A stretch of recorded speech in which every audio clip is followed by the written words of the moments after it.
Good day. My name is Mrs. Linda Walker, and I'm going to be reading a story today called Duncan and Dolores, written by Barbara Samuels. On this tree, one day, Faye and Dolores saw a sign. Needs a home, 4 years old, and his name is Duncan.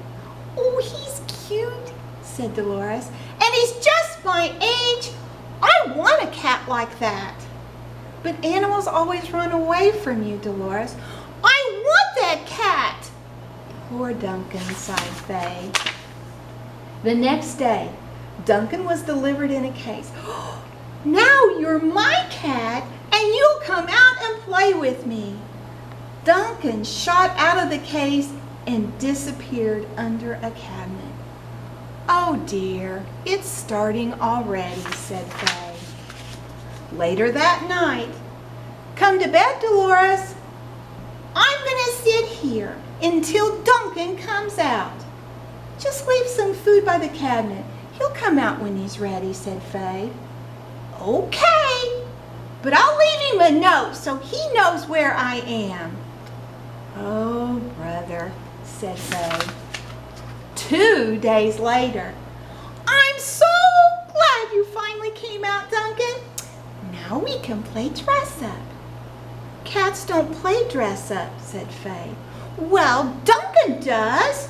Today, I'll wear a beautiful cape and he can wear this lovely hat.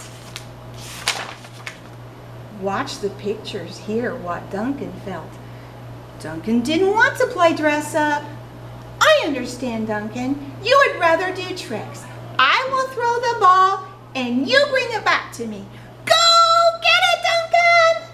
But Duncan didn't want to do tricks. Here, Duncan, called Faye. You don't have to do tricks. And he walked over to Faye and sat in her lap. The next morning, Duncan doesn't like me, and he likes you better than he likes me. I think he's afraid of you, said Faye.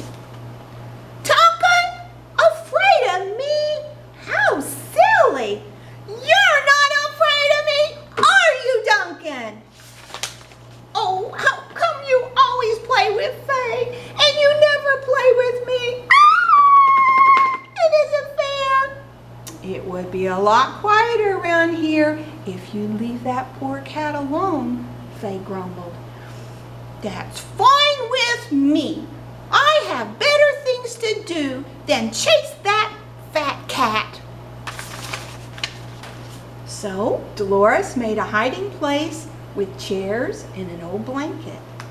She then had tea with Martha and Mabel and did not ask Duncan to join in. After tea, she played the piano and refused to look at Duncan. And when she had her nap, she hugged her teddy bear, not Duncan. Later that day, while she's painting, you can see Duncan. Now look what you've done! Duncan rolled the paintbrush toward Dolores. It stopped at her feet. Why, thank you, Duncan. And Duncan purred softly. Later that night, as they're getting ready for bed, Duncan sat on my easel today, said Dolores. Really? Said Faye. And he brought me my paintbrush. That's nice, said Faye. Look, Faye, whispered Dolores. Look at Duncan. His chin is on my neck, and it tickles. Faye. Duncan really likes me! Look what happened. Uh-oh.